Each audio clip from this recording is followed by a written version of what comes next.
Reforestasi kawasan hutan berbasis green technology untuk mitigasi perubahan iklim dan peningkatan pendapatan masyarakat di Desa Pengejaran, Kintamani. Skema pemberdayaan berbasis kewilayahan. Ruang lingkup pemberdayaan desa binaan. Oleh Profesor Dr. Igede Astra Wisnawa MC, Profesor Dr. Imade Pageh M.Hum, Iwayan Sutaya STMT, dan Iketut Selamat SEMC. Desa Pengejaran terletak di Kecamatan Kintamani, Kabupaten Bangli, Provinsi Bali.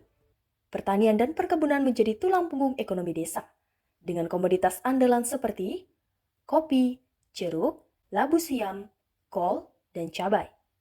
Di samping itu, sektor kehutanan seluas 150 hektar juga memegang peranan penting dalam menopang kehidupan ekonomi dan ekologi desa.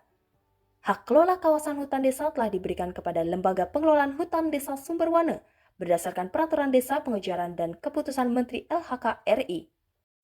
Meskipun demikian, dalam pelaksanaannya, LPHD Sumberwana masih menghadapi berbagai kendala. Sistem pemantauan hutan yang masih dilakukan secara manual menghambat deteksi dini terhadap deforestasi, kebakaran, dan pencurian kayu sehingga meningkatkan risiko degradasi ekologis. Dari pemanfaatan hasil hutan, produksi madu hutan belum melalui proses hilirisasi seperti penyaringan, standarisasi mutu, pengepasan, dan pelabelan. Permasalahan serupa juga terjadi pada komoditas kopi hutan dan kopi luwak yang masih dijual dalam bentuk mentah tanpa proses roasting, pengemasan, dan pelabelan. Praktik budidaya kopi juga belum menerapkan standar Good Agricultural Practice, mengakibatkan produktivitas rendah dan risiko kerusakan tanaman tinggi.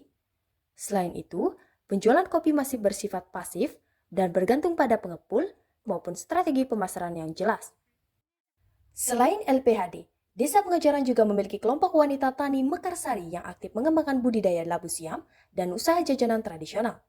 Namun, dalam aspek produksi, sistem penyiraman dan pemupukan masih dilakukan secara manual tanpa takaran terukur, sehingga kurang efisien dan berpotensi menurunkan produktivitas. Pengelolaan budidaya dan pasca panen juga belum didukung sarana memadai, khususnya dalam proses pengangkutan input dan hasil panen, sehingga kegiatan produksi kurang efektif.